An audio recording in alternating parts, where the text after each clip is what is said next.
Good morning students. SKLGD online education में आपका स्वागत है। आज हम सीएसएस मार्जिन्स के बारे में डिस्कस करेंगे कि हम मार्जिन्स का यूज कैसे कैस्केडिंग स्टाइल शीट में करते हैं। तो सबसे पहले मार्जिन होता क्या है? तो CSS margin create space around और आउटसाइड एन एलिमेंट। जितने भी एलिमेंट दिए होते हैं उनके अराउंड या आउटसाइड में जो भी स्पेस क्रिएट होता है तो वो हमारा मार्जिन से होता है। मार्जिन की जब बात करते हैं तो सीएसएस मार्जिन को हम इंडिविजुअल साइट्स में यूज करते हैं। ठीक, जो लेंथ दे रखी होती है उस लेंथ को हमें कैसे उस प्रॉपर्टीज के साथ सेट करना है तो उसके लिए हम मार्जिन्स का यूज करते हैं। जैसे सपोज दैट मार्जिन टॉप, तो ये जो टॉप का एरिया होगा, एलिमेंट्स के जो टॉप का एरिया है, तो वहां पे हम सेटअप जब मार्जिन एरिया का करते हैं तो उसके लिए मार्जिन टॉप यूज करते हैं। Margin right side of an element के एरिया को जब हमें सेट करना होता है तो उसके लिए हम मार्जिन राइट का यूज करते हैं। मार्जिन बॉटम मींस कोई भी बॉटम पे जो एलिमेंट्स दे रखा है उसके बीच का जो स्पेस है या एरिया है उसको सेटअप करने के लिए हम मार्जिन बॉटम का यूज करते हैं। मार्जिन लेफ्ट का भी यूज, जो लेफ्ट साइड में जितने भी एलिमेंट्स दिए होते हैं तो उनके एरिया को सेटअप करने के लिए हम मार्जिन लेफ्ट का यूज करते हैं। और इसकी जो वैलिड वैल्यू होती है वो होती है हमारी लेंथ परसेंटेज ऑटो। ठीक, auto means select a suitable margin to use. For example in a certain cases this value can be use to centre in element. Centres में भी हम इन एलिमेंट्स का यूज करते हैं। एग्जांपल क्या है? अगर मान के चलो हमें कोई एग्जांपल्स लेना है और वो मार्जिन के लिए यूज करना है तो डिव हमने पहले ही बता चुके हैं, div is the tag. Div क्या है? टैग है। तो margin top, margin left, background आप जानते हो ये लाइट ग्रे कलर दिया हुआ है, बॉर्डर है ना। बॉर्डर के लिए हम इससे पहले सीएसएस बॉर्डर और बैकग्राउंड को स्टडी ऑलरेडी पहले ही कर चुके हैं। तो ये एक एग्जांपल दिया हुआ है कि किस तरह से हम मार्जिन्स को इसमें यूज कर सकते हैं। ठीक है ना। और जब भी मार्जिन हम यूज करेंगे तो सबसे पहले हम इसकी कोडिंग करके देखते हैं किस तरह से हम मार्जिन्स को यूज कर सकते हैं टॉप पे लेफ्ट पे, क्योंकि यहाँ दो मार्जिन हमने यूज किए हैं, टॉप और लेफ्ट। ओके, तो हम इसको ट्राई करके देखते हैं। तो सबसे पहले मुझे फाइल ओपन है मेरी, व्यू, सिंटैक्स को मैंने ओपन किया। सिंटैक्स में मैंने HTML को ओपन किया। HTML को ओपन करने के बाद हमने सीधे HTML की कोडिंग, ठीक, यहाँ पे टाइटल लिखा मार्जिन्स। ठीक, इसी कोडिंग में सभी हम कंसीडर करेंगे और अलग अलग नेम से फाइल को सेव करने की कोशिश करेंगे। ओके, मार्जिन्स के बाद मैंने यहाँ पे स्टाइल का यूज किया, जैसे ही स्टाइल टाइप CSS। ठीक, अब यहाँ पे मैंने क्या किया, डिव। मैंने पहले ही बोला था मैं किसका यूज करूंगा, डिव का यूज करूंगा। डिव के यूज के बाद कर्ली ब्रैकेट देन दिस।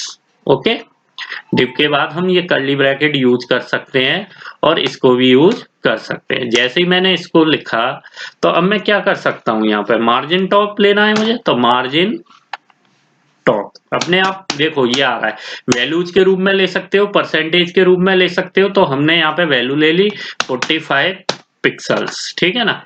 ये वैल्यू लेने के बाद मैंने मार्जिन लेफ्ट, मैंने पहले ही बताया था हम दो का यूज करेंगे, मार्जिन लेफ्ट, और ये मैंने ले लिया लगभग 49, ये लिया है 45, तो इसको मैं ले सकता हूँ 95 px ले ले। ठीक है ना, 95 px इसकी वैल्यू हमने यूज कर ली।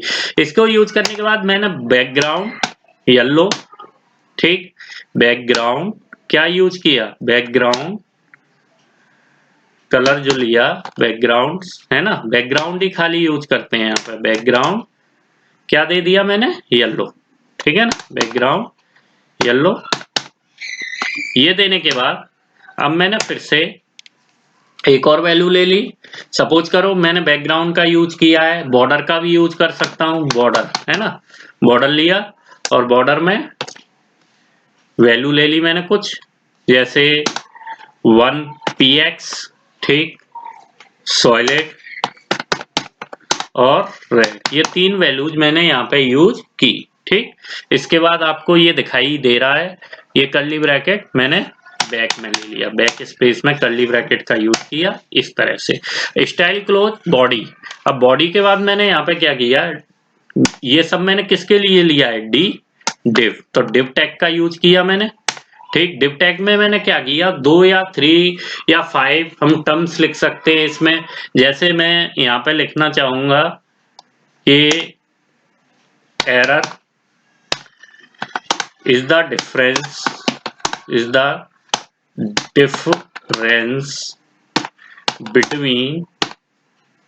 between measured difference between true and measured value। ठीक है, measured वैल्यू, ये एरर की डेफिनेशन भी होती है, याद रखना। एरर जब भी निकालते हैं, error is the difference between measure and true value. ठीक, उसके बाद मैंने सेकंड लाइन लिखी यहाँ पे, accuracy is the closeness of the true value given under quantity measurement,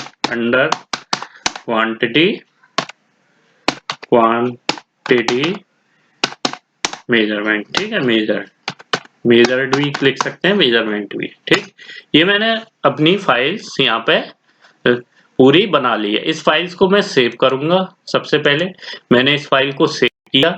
ठीक, इस फाइल को मैंने सेव, जैसे सपोज करो इस फाइल को हम सेव करते हैं कहीं दूसरी लोकेशन, जैसे यहाँ 5 मई लिखा हुआ है तो मैंने इस CSS है ना, CSS में मार्जिन का यूज कर रहे हैं, तो CSS मार्जिन में मैंने एक नेम लिखा, कोई भी नेम यूज कर सकते हैं, जैसे निखिल। ठीक है ना, कि कैसी क्या नेम लिख सकते हैं, निखिल .html। ठीक, .html, ये फाइल हमने सेव कर दी। अब इसके आउटपुट को चेक करने की कोशिश करेंगे। हम क्या करेंगे, आउटपुट को चेक करेंगे कि क्या हमारे मार्जिन्स आ रहे हैं टॉप पे या नहीं आ रहे। ठीक है, लेफ्ट साइड से कितना है, टॉप से कितना है, तो ये सारे हम जो पैराग्राफ लिखे हैं डिवीजन के रूप में वो सब आ जाए। अब यहाँ पे दिखाई दे रहा होगा आपको कि जो टॉप से भी 30 आ चुका है, यहाँ पे जब हम यूज कर रहे हैं तो ये दिखाई दे रहा है आपको टॉप। ठीक है, ये जो स्पेस है ये टॉप का है, और ये जो स्पेस दिखाई दे रहा है वो आपका किसका है, लेफ्ट का है। और बैकग्राउंड में आपने कौन सा कलर दिया था, क्योंकि बैकग्राउंड अगर मैं कलर दे देता तो पूरा बैकग्राउंड कलर आता, तो मेरा केवल बैकग्राउंड का यूज किया। तो बैकग्राउंड जो हमने यहाँ पे पैराग्राफ लिखा हुआ है डिव में, तो वो ही बैकग्राउंड केवल क्या आ रहा है, मेरा कलर्स का आ रहा है। ठीक, बॉर्डर का यूज किया था, है ना, और रेड कलर के बॉर्डर पे कलर कैसा दिया था, रेड। ठीक, सॉलिड था तो सॉलिड के ही रूप में ये हमें दिखाई दे रहा है। बॉर्डर हमारा कैसा था, सॉलिड था, 1 पिक्सल का बॉर्डर यूज किया है। तो इस तरह से हमने क्या किया, यहाँ पे जो मार्जिन्स थी उसकी प्रॉपर्टीज को यूज किया। तो मार्जिन्स में हम लेंथ, परसेंटेज और ऑटो ही यूज कर सकते हैं। ओके, तो ये हमारी फर्स्ट कोडिंग थी। इस तरह से इसके एग्जाम्पल्स को हम यूज कर सकते हैं। अब CSS margin shorthand property में margin top, margin right, margin bottom, margin left, ये मैं पहले ही बता चुका हूं और इसका हम यूज भी करते हैं। ठीक है ना, क्यों, जैसे हमें 1 वैल्यू लेनी है तो हमने क्या किया, सेम मार्जिन चारों साइड्स के लिए अप्लाई कर दिया। 2 वैल्यू लेनी है तो टॉप और बॉटम पे हमने यूज कर दिया, और सेकंड में लेफ्ट एंड राइट भी एक में टॉप और बॉटम ले लो, एक में लेफ्ट एंड राइट ले लो। ठीक, 3 वैल्यूज है तो टॉप, सेकंड में लेफ्ट एंड राइट, थर्ड में बॉटम भी यूज कर सकते हैं। ठीक, अगर 4 वैल्यू स्पेसिफाइड करनी है तो मार्जिन से अप्लाई कर सकते हैं, टॉप, राइट, बॉटम और लेफ्ट पे क्लॉकवाइज डायरेक्शन में। तो इस तरह से हम कई CSS मार्जिन को एक साथ यूज भी कर सकते हैं। कैसे कर सकते हैं, जैसे मान के चलो आपको चाहिए विड्थ है, केवल विड्थ यूज कर रहे हो या हाइट यूज कर रहे हो, तो किस तरह से हम मार्जिन इसमें शो कर सकते हैं केवल सिंगल के लिए, है ना। तो इस तरह आप इस वैल्यू को भी सॉल्व करके देख सकते हो, ये आप खुद कर सकते हो। अब हम बात करेंगे horizontally centring an element. We can centre an element by setting the left and right margin to auto.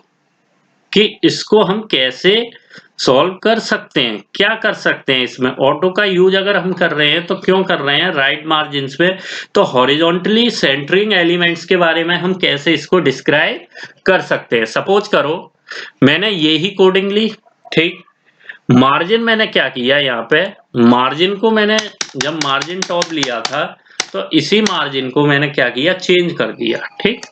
Margin जो रखा मैंने 0, ठीक है। फिर मैंने 0 लिखने के बाद ऑटो, ऑटो लिख दिया यहाँ पे 0 ऑटो, ठीक।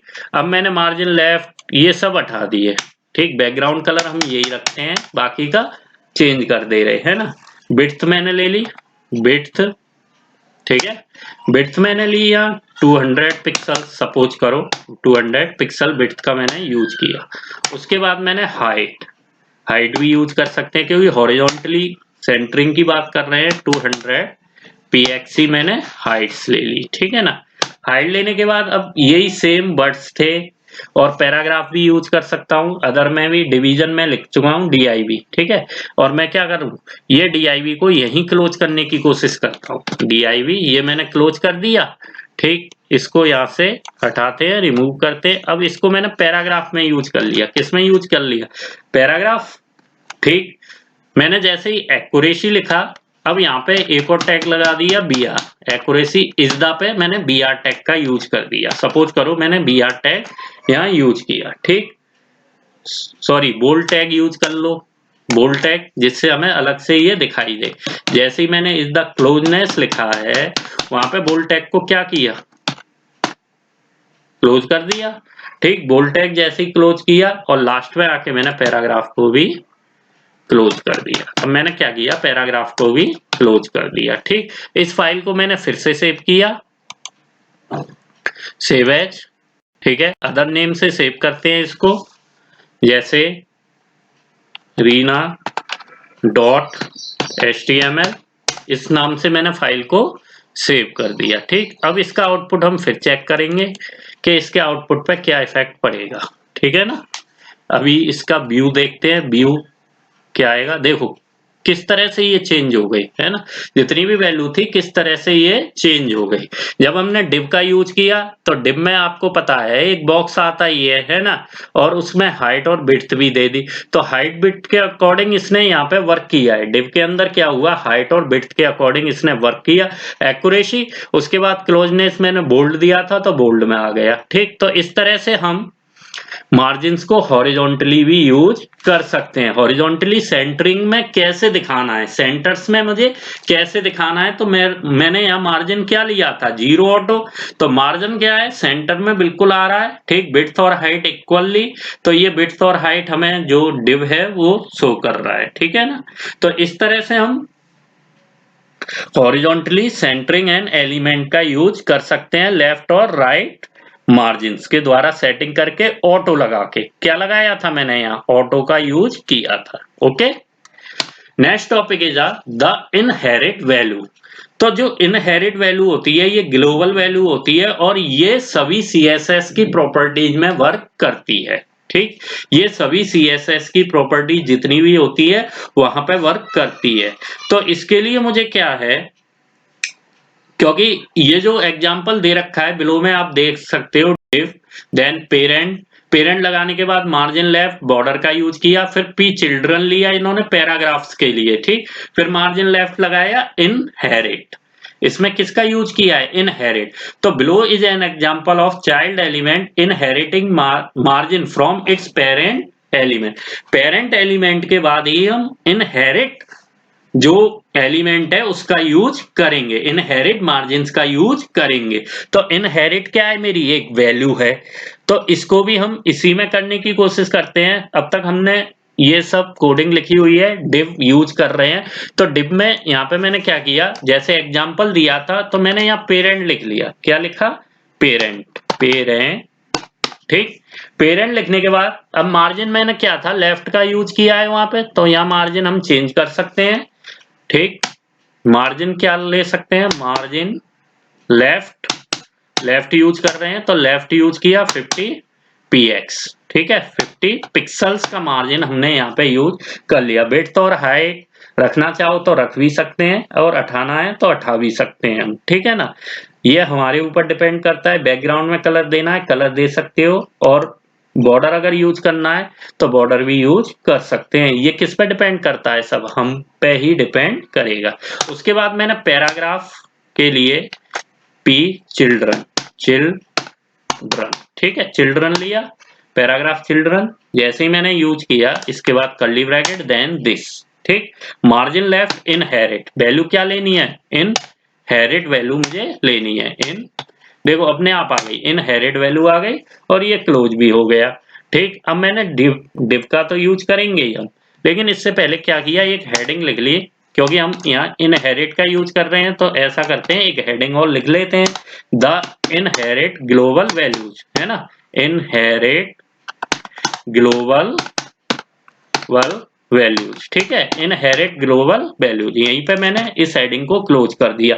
फिर डिव आईडी, अब मैंने किसका यूज किया है, इसमें आईडी का यूज किया है, div ID. ID is the attributes, ठीक। पेरेंट, पहले पेरेंट लिखा हुआ है तो पेरेंट मैंने यहाँ पे लिख लिया, ठीक, पेरेंट लिख लिया। डिव आईडी में पेरेंट लिखा। अब मैंने क्या किया, डिव आईडी में पेरेंट लिखने के बाद ये तो मेरा लिखा हुआ है, ठीक। पी आईडी चिल्ड्रन, पैराग्राफ में आईडी क्या ली, children, ID P ID is equal to children, children use किया तो पैराग्राफ में मैंने ये भी यूज कर लिया, ठीक है। पैराग्राफ इसी तरह से मैंने रखा है, सेम, कोई चेंज नहीं किया है। इसके बाद मैंने यहाँ जो डिव क्लोज किया था वो डिव मैंने यहाँ क्लोज ना करके अब ये डिव मैंने क्या किया, यहाँ पे क्लोज कर दिया, ठीक। डिव को यहाँ क्लोज किया, इस फाइल को फिर से सेव किया, सेव एज, और इस फाइल को मैं issue.html के नाम से सेव करूंगा, .html। इस फाइल को फिर से सेव किया। अब इसके आउटपुट को फिर से हम चेक करेंगे, ओके। इसका व्यू किस तरह का आएगा, है ना। देखिए ये सारी व्यूज आ रहे हैं, बैकग्राउंड में हमने कलर दिया तो उसके अकॉर्डिंग आ गया। इनहेरिट ग्लोबल वैल्यूज आपको हेडिंग के रूप में मिल रही है, और ये सारी चीजें जो error is the difference between true and measured value, then accuracy is the closeness of the true. अगर मैं डिव में से इस पैराग्राफ को रिमूव कर दूं, सपोज करो डिव में से मैंने क्या किया, इस पैराग्राफ को क्या कर दिया, रिमूव कर दिया, ठीक है ना। अब मैंने इस पैराग्राफ को क्या किया, रिमूव किया, फिर से मैंने इसी फाइल को सेव किया। अब आउटपुट इसका चेक करेंगे, क्या इफेक्ट पड़ता है आउटपुट पे। देखिए अब ये इफेक्ट पड़ गया, वो लाइन क्या हो गई, रिमूव हो गई, वो तो हमारा टेस्ट था। तो इस तरह से हम यूज कर सकते हैं। इसके अलावा इसकी हाइट और विड्थ को अगर हम रिमूव कर दें, सपोज करो मैंने इसकी हाइट और जो विड्थ थी उसको भी क्या किया, रिमूव कर दिया, ठीक, डिलीट कर दिया। अब डिलीट करने के बाद बैकग्राउंड, ठीक, इस फाइल को दोबारा सेव किया। अब इसके आउटपुट को चेक करेंगे। तो इस तरह से हम प्रैक्टिकल्स कर सकते हैं, इसके कई तरीके से प्रैक्टिकल्स। अब देखिए ये लाइन ये आ रही है, ठीक है ना। तो इस तरह की वैल्यूज यहाँ पे आती हैं और उनका हम यूज करते हैं। कैसे, लेफ्ट से हटके आई तो हमने यहाँ क्या यूज किया था, लेफ्ट, और इनहेरिट वैल्यूज पैराग्राफ में दिखाई थी, तो पैराग्राफ में भी देखिए इनहेरिट वैल्यूज आ रही हैं, ये बिल्कुल तरीके से आ रहा है, ठीक है ना। तो आज का लेक्चर यहीं फिनिश करते हैं। CSS मार्जिन के बारे में पूरा हो चुका है, ठीक है। इसके प्रैक्टिकल करने की कोशिश करना। Thank you.